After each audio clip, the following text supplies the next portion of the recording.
문화가 평안할 때에는 덕을 말하고 겸손을 말하고 감사도 합니다. 형편이 좋으면은 마음도 부드러워지고 말과 행동에도 여유가 나오는 거죠. 그래서 우리나라 말에 쌀독에 인심 나온다 라고 하는 말이 있습니다. 풍성하게 되면 다른 사람들에게 넉넉해지고 여유가 있는 거예요. 근데 우리는 압니다. 참된 인격은 평안할 때 나오는 게 아니라 무너지는 순간에 드러난다라고 하는 사실입니다. 고대 철학자 아리스토텔레스가 이런 말을 했어요. 위기 속에서 유지되는 덕만이 진짜 덕이다 라는 말을 합니다. 감사도 그래요. 마음이 편안하고 일이 잘 될 때 드리는 감사는 자연스럽고요. 누구나가 다 할 수 있습니다. 하지만 삶이 흔들리고 붙잡았던 것들이 무너지고 삶에 어떤 이유가 없는 것처럼 도무지 앞이 캄캄할 때에 사람들은 막막한 가운데 감사거리를 생각하지 않죠. 그때조차도 감사할 수 있다면 그 감사는 더 이상 감정이 아니라 그 사람의 깊은 신앙 내면에 있는 그 뿌리에서 나오는 고백이다 라고 말할 수 있을 겁니다. 2차 세계대전 이후에 전범 재판장에서 한 유대인 생존자가 자신을 그토록 괴롭혔던 그 전범을 바라보며 이렇게 말했다고 합니다. 나는 그들을 이제 더 이상 미워하지 않겠습니다. 미움은 내 영혼을 파괴하고 반면에 감사는 나를 다시 살려내기 때문입니다. 라는 말을 했다고 해요. 이 말은 그가 억지로라도 상처를 덮기 위해 미움을 내려놓고 이제 감사해보겠다라고 하는 것은 아닙니다.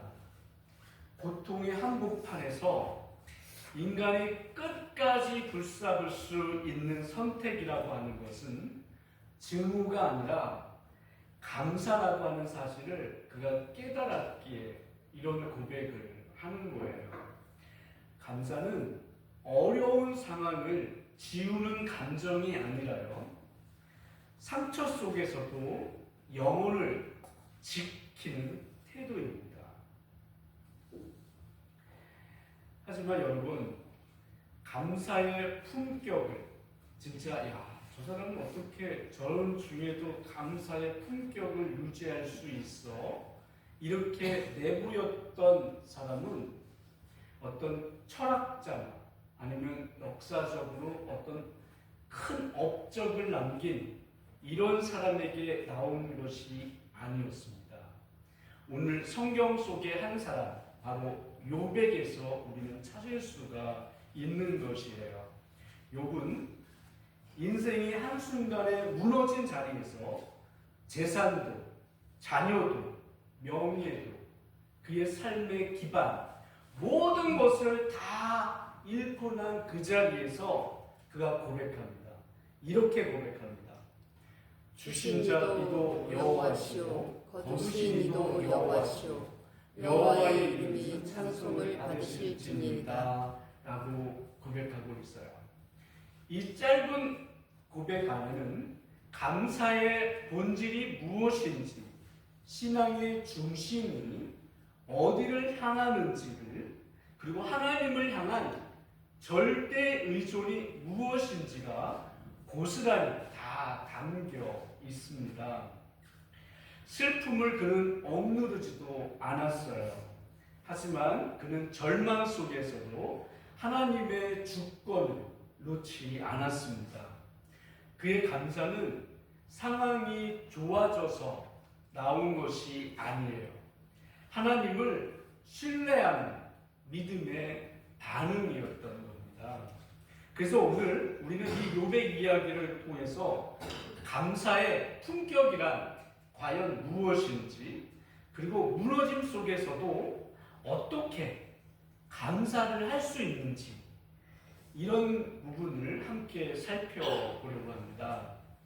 욥기 1장은 우리에게 욥에 대하여 이렇게 소개하고 있습니다. 1장 1절에서 우스 땅의 욥이라 불리는 사람이 있었는데 그 사람은 온전하고 정직하여 하나님을 경외하며 악에서 떠난 자더라 라고 말을 합니다. 그는 도덕적으로, 신앙적으로 흠이 없는 그런 사람이었어요. 그런 그는 동방에서 재산이 은뜸으로 또 많았던 사람이기도 했습니다. 사회적 신뢰도도 두터웠고요. 겉으로 보기에는 부족함이 전혀 없는, 남들이 부러워할 만한 그런 사람입니다. 돈도 많은데 인성도 좋아.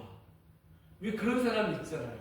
그러면 야, 보통 사람들이 재수없다 라고 그러죠. 어떻게 저 사람은 모든 걸 다 가졌어? 욥이 그랬습니다. 사람이 정말 신앙도 좋은데 인성도 좋죠. 돈도 많아요. 어쩌면 또 잘생겼는지까지는 모르겠으나 잘생기기까지 했다면 더 이상 남부러울 것이 없는 완벽한 사람인 것이죠. 그랬던 이 욥이 어느 날 그의 삶 전체가 무너져 내리는 이런 일을 겪습니다. 먼저 욥기 1장 14절에서 15절 말씀인데요. 이런 말씀을 합니다. 스바 사람이 갑자기 일어 그것들을 빼앗고 칼로 종을 죽였나이다. 나만 홀로 피한 고로 주인께 구하러 왔나이다. 14절은 빠졌군요. 제가 14절.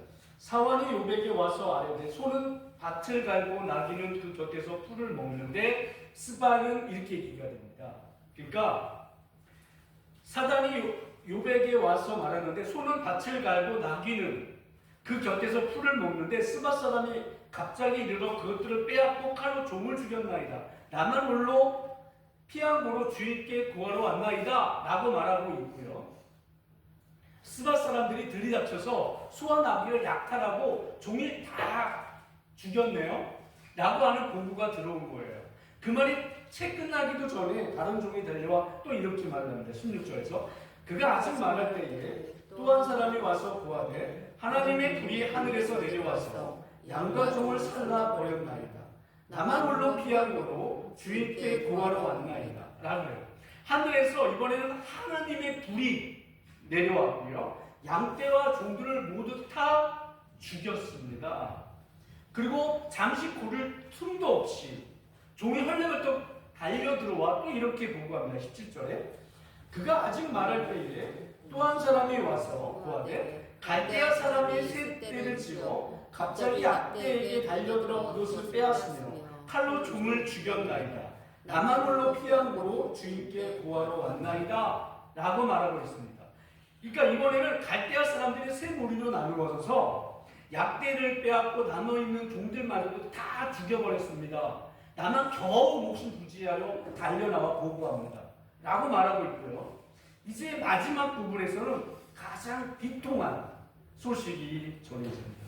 18절과 19절에서 그가 아직 말할 때에 또 한 사람이 와서 고하되 주인의 자녀들이 그 마청의 집에서 식물을 먹으며 포도주를 마시더니 거친들에서 개풍이 와서 집 내 모퉁이를 치매 그 소년들 위에 무너짐으로 그들이 죽었나이다 라고 말하고 있어요. 그러니까 광야에서 큰 바람이 불어 집 모퉁이를 치고 무너져서 그 아들, 딸이 그 자리에서 모두 한 자리에 죽었습니다 라고 하는 보고를 하는 거예요. 욥은요, 졸지에 한순간에 재산과 종, 자녀들까지 모두 다 잃어버리게 되는 것입니다. 사람이 한 가지만 상실을 해도요, 버티기 어렵습니다. 재산을 못단 다 잃어만 버려도 그것도 내가 뭘 잘못해서가 아니라 자연재해로 잃었다? 버티기 어렵죠. 근데 이게 한날에 한순간에 계속해서 밀려오는 비보였어요. 이거는 너무너무 욥으로서는 참기 어려운 것입니다. 여러분, 이 상황에서 감사가 나올 수 있을까요? 왜 하나님이 나한테 이러시지? 왜 나한테만 이런 일들이 있지? 주저앉아서 절망하는 것이 더 자연스러운 모습일 겁니다. 여기서 우리는 한 가지 질문이 떠오르는데, 하나님은 전지전능하신데 왜 이런 재난을 막지 않으셨을까? 앞에서 말씀드렸지만 이 욥이라는 사람이 어떤 사람입니까? 이 사람이 정직하고 하나님을 경외하고 악에서 떠난 자입니다. 그리고 2장 이후에 보면은 사단에게 하나님이 자랑합니다. 2장 8절에서 그러죠. 야, 너 내 종 유의하여 봤냐? 야, 참 욥은 정말 네가 봐도 대단하지 않냐? 이렇게 말했던 하나님도 이 욥에 대하여 감탄하고 야, 자랑스러워하는 이런 믿음의 사람입니다. 세상에 성경 어떤 인물을 내놔도 욥처럼 이런 사람 찾기 쉬울까요? 결코 그런 사람 없습니다. 그런데 왜 하나님께서는 이런 욥에게 이런 고통을 주셨을까? 하늘에서 뭐가 왔다고요? 하나님의 비가 내렸다고요. 지금 이 말을 한 사람의 보고입니다. 약탈자의 침입이 있었다고요. 그리고 대풍이 있었다고요. 하나님이 조금만 손 쓰시면 이런 모든 재난들 다 사라질 아무것도 아닌 것들입니다. 근데 왜 하나님이 가만 내비려 두셨을까 하는 아쉬움이 우리에게 있는 것 또한 사실입니다. 그래서 인간의 눈으로 볼 때 충분히 우리가 그렇게 생각할 수 있으리라고 보여져요. 그래서 욥기서의 큰 질문은 이겁니다. 왜 하나님은 이런 욥에게 이런 고난을 허락하셨는가 하는 거예요. 우리가 관찰자의 입장에서 볼 때는 우리가 욥기에 대한 내용을 앞과 뒤에 있는 내용을 다 알고 있습니다. 그리고 우리는 직접 그 고난의 현장에 우리가 그 고난받는 자리에 있지는 않고 관찰자의 입장에서 서 있는 것이에요. 그러하기 때문에 우리는 하나님께서 왜 그에게 이런 고난을 주셨는지에 대하여 어느 정도는 이해할 수 있습니다. 하지만 이 고난을 실제로 겪은 욥의 입장에서 본다면 얘기가 같을까요? 얘기가 전혀 다른 것입니다. 그 자리에서 끝까지 하나님을 붙들지 않았다면 욥에게서는 불평과 원망이 터져나오는 거, 이건 너무나도 자연스러운 현상 아니었을까요? 어쩌면 하나님도 욥이 어느 정도는 원망하는 걸 좀 눈감아 주실 의향이 있지 않으셨을까 하는 생각마저 들기도 합니다. 그럼에도요, 욥은 입술을 지킵니다. 그는 그런 중에 불평하지 않습니다. 하나님의 선하심을 향하여 결정적인 공격을 그가 가하지도 않습니다.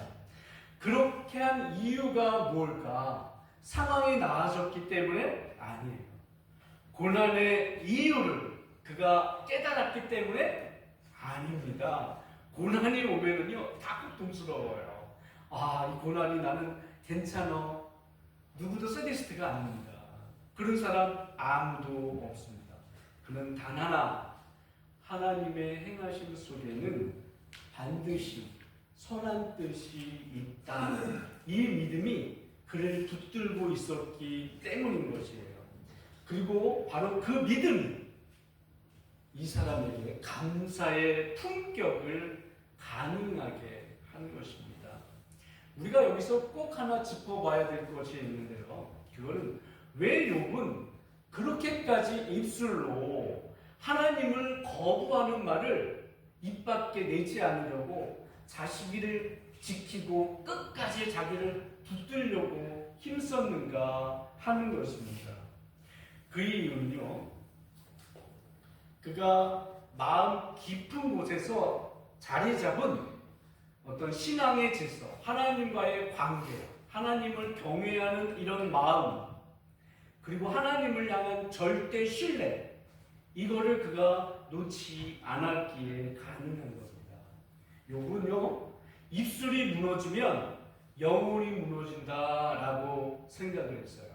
그래서 하나님을 향한 말이 흐트러지면 그 순간 신앙의 중심이 흔들린다라고 하는 것을 알았던 겁니다. 그래서 그는 고통이 아무리 커도요, 눈물이 아무리 많이 쏟아져도요, 이해할 수 없는 일이 계속되어도 입술을 지키며 하나님을 향한 경외의 질서를 놓치지 않았던 것이에요. 이 지점이 욥이 참된 신앙의 사람이라는 사실을 보여주는 것입니다. 여러분, 고난이 찾아오면은요, 제일 먼저 무너지는 게 지성이 무너지는 게 아니에요. 제일 먼저 무너지는 것은요, 입술이 무너집니다. 생각보다 말이 먼저 흔들립니다. 그리고 감정보다 입술이 먼저 신앙을 배반하려고 해요. 그래서 사람들은 이렇게 흔히 말하잖아요. 하나님 왜 이러십니까? 도대체 하나님 나한테 왜 이러시는 거예요? 내가 뭘 그렇게 잘못했는데요? 하나님이 계시긴 한 겁니까? 이럴 거면 내가 믿을 이유가 뭐가 있겠어? 이런 말을 우리는 어렵지 않게 쉽게 툭툭 내뱉는 경우가 많이 있어요. 고난은요, 언제나 우리의 언어, 신앙 고백을 시험하는 자리입니다. 그래서 욥기 1장의 마지막 구절이 우리에게 이렇게 다가오는 거예요. 1장 22절에 이렇게 말합니다. 이 모든 일에 욥이 범죄하지 아니하고 하나님을 향하여 어리석게 말하지 아니합니다. 그는 끝까지 하나님 앞에 경솔하게 내뱉는 것에 대하여 주의를 합니다. 입을 꼬매는 한이 있더라도 하나님께 내뱉는 이런 불경스러운 말을 내뱉지 않으려고 무던히도 애를 쓰고 있는 것이에요. 여기에서 재밌는 표현이 성경에서 어리석게, 하나님을 향하여 어리석게 말하지 아니하니라 라고 말하고 있다는 거예요. 어리석게 말한다라고 하는 말은 머리가 나쁘다라고 하는 말이 아니에요. 하나님의 성품과 섭리를 의심하고 뒤흔드는 말, 하나님을 향한 신뢰의 구도를 무너뜨리는 말, 이런 말을 어리석게라는 말로 감싸서 말하고 있는 겁니다. 그리고 2장으로 넘어가면요, 이게 더 선명해집니다. 욥의 아내가 이렇게 말을 해요. 2장 9절에서 당신이 그래도 자기의 순전을 굳게 지키느냐 하나님을 욕하고 죽으라. 여러분, 욥의 아내가 이런 말을 하는 거예요. 근데 이게 인간적인 시각으로 보면은요, 이 말이 더 합리적으로 들릴 수 있습니다. 욥이 당하는 지금 상황을 보시면, 우리는 욥의 아내에 대하여 나쁜 여자 뭐 이러지만 그 상황의 입장에서 한번 생각해 본다면 혹시 내가 그러고 있는 거 아니야? 라고 생각할 수 있어요. 그것이 꼭 아내여서가 아니라, 꼭 그것이 남편이어서가 아니라, 이런 상황 가운데서도 굳게 하나님을 향하여 경솔하게 내뱉지 않고 끝까지 하나님을 신뢰하는 이 사람의 이런 모습을 볼 때 답답하다, 답답해.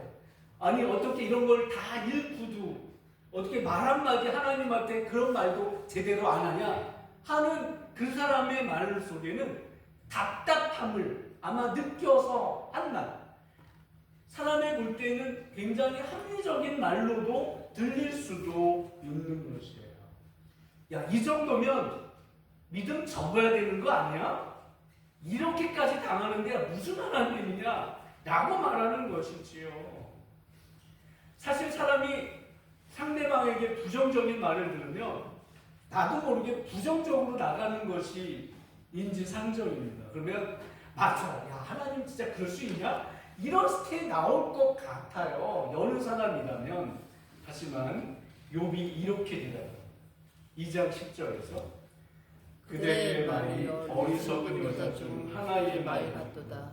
우리가 하나님께 복을 받았은즉 재앙도 받지 아니하겠느냐 라고 말하고 있습니다.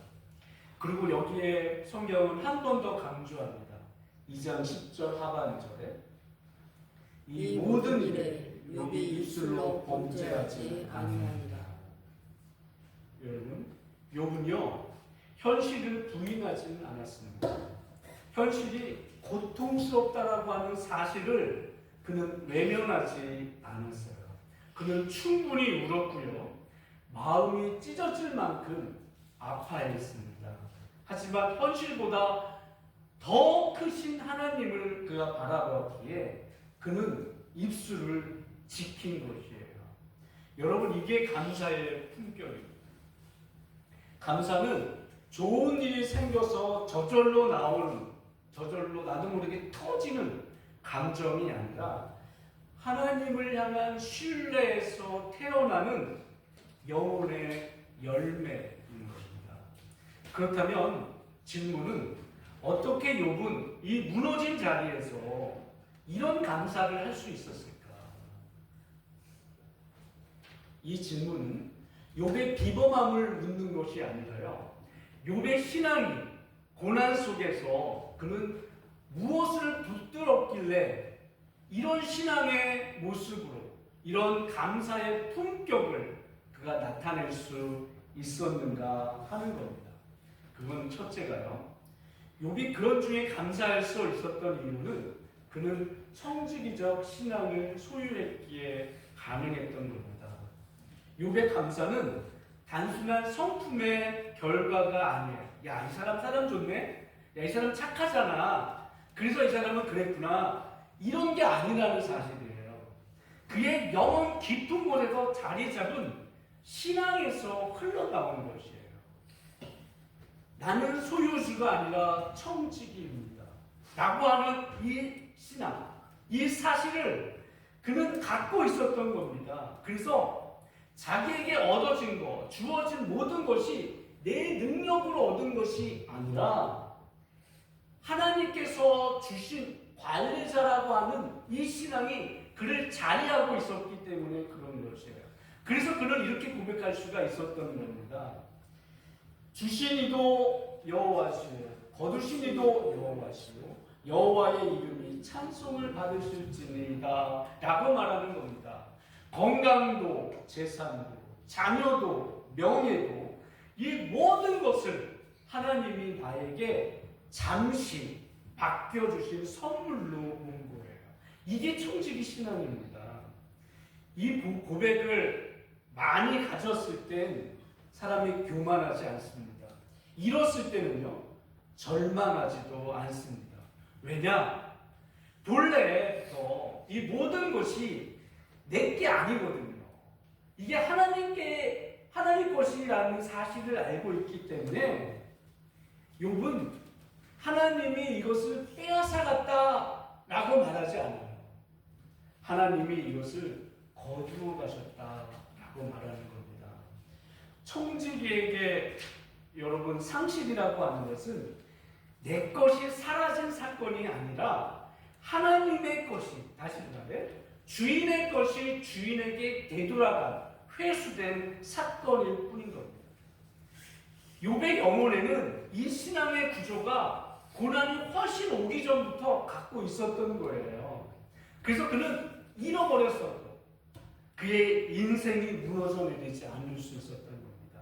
아, 이거 하나님이 가져가셨네? 아, 그렇지. 원래 하나님의 거지. 라고 하는 그의 신앙 고백으로 그는 무너지지 않고 버틸 수가 있었던 거예요. 그래서 우리는 욥의 감사를 한 문장으로 요약한다면 있을 때도 하나님 때문에 감사하고 없을 때도 하나님 때문에 감사하고, 주셔도 감사하고, 거두셔도 감사하는 신앙, 이것이 욥의 신앙인 것입니다. 왜 그가 이럴 수 있었느냐? 그건 하나님이시기 때문에. 이 말이 무슨 말이냐면, 감사의 근거가 내 형편에 좌우되는 것이 아니라 하나님의 뜻에 있다라고 하는 믿음입니다. 그래서 감사의 품격이라고 하는 것도요, 상황에서 오는 것이 아닙니다. 하나님을 하나님으로 인정하는 믿음에서 흘러나오는 것이에요. 여러분, 우리는 하나님의 청지기입니다. 맞습니까? 예, 한 분만 청지기. 예, 우리 하나님의 청지기입니다. 예, 그죠? 예, 우리 하나님의 청지기입니다. 이 사실을 믿는 순간요, 우리는 결코 욥처럼 설 수 없습니다. 소유주의 마음으로 살면 잃는 순간 모든 것을 다 무너집니다. 하지만 청지기의 마음으로 살면요, 잃는 자리에서도 하나님을 바라봅니다. 이게 욥의 신앙이었어요. 그리고 이게 그가 감사의 품격을 가능하게 한 첫 번째 이유였습니다. 둘째는요, 욥은 하나님의 섭리를 믿었어요. 하나님의 섭리를 믿는 신앙은 내게 일어난 일에 대하여 일희일비하지 않는다는 점입니다. 왜 그러냐면 하나님은 때때로 우리의 삶에 어려운 숙제를 주셔요. 그런데 그 숙제를 통해서 우리를 더 깊고 단단한 사람으로 빚어가십니다. 그래서 욥은 그 고난의 한복판에서 이렇게 그가 고백을 합니다. 욥기 23절입니다. 내가 가는 길을 그가 아시나니 그가 나를 단련하시는 길을 내가 정금같이 나오리라. 이게 욥이 고백하고 있는 겁니다. 이 말씀은 욥이 이 현실의 모든 상황들을 다 이해하고 파악하고 나서 한 말이 아니에요. 오히려 아무것도 이해되지 않는 그때 하나님이 주권적 섭리와 선하신 목적을 신뢰했기 때문에 이 고백을 그가 하고 있는 것입니다. 욥은 이렇게 믿었던 거예요. 하나님의 허락 없이는 아무런 고난도 오지 않는다. 하나님은 실수하지 않으시며 하나님의 계획 밖에서 사는 시간은 단 한순간도 없다. 고난은 지금 내가 이해되지는 않아도 하나님의 선하심은 변하지 않는다. 이 사실을 욥이 인정하고 믿고 고백하고 있는 것이에요.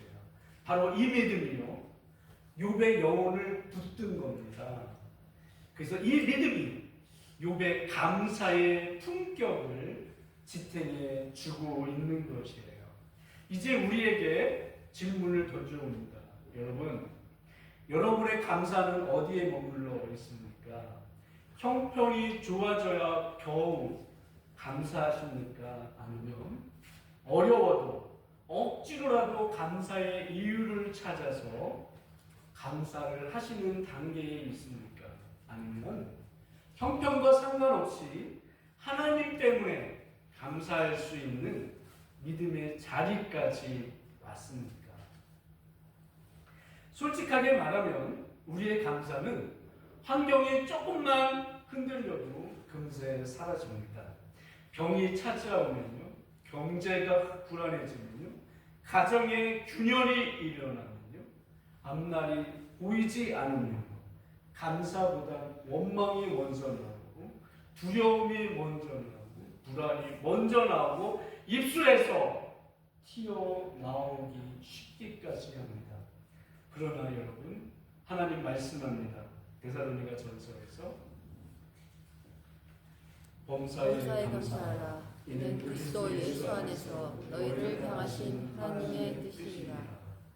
이 말씀은요, 우리에게 억지로 감사하라는 것이 아닙니다. 우리를 살리는 하나님의 은혜의 기인이 감사는 우리의 마음을 지키고 상실을 견디게 합니다. 절망 속에서도요, 다시 일어나게 하는 하나님의 영적 힘이기까지 합니다. 결국 욥의 감사는요, 이렇게 정리할 수 있습니다. 있을 때도 하나님 때문에 감사하고, 없을 때도 하나님 때문에 감사하고, 주셔도 감사하고, 거두셔도 감사하는 것입니다. 왜요? 하나님이 하나님이시기 때문입니다. 감사의 품격은 거듭 말씀드립니다. 형편에서 오지 않습니다. 하나님을 하나님으로 인정하는 믿음에서 옵니다. 사랑하는 여러분, 오늘 추수감사주의를 보내면서 우리도 욥과 같은 고백을 드리시기를 바랍니다. 주시니도 여호와시요, 거두시니도 여호와시요, 여호와의 이름 찬송을 받으실지니라. 이 고백이 여러분의 가정과 삶, 그 가운데서 흔들리지 않는 믿음, 흔들리지 않는 감사, 그리고 감사의 품격을 굳게 세우게 되는 우리 주 예수 그리스도의 이름으로 축원합니다.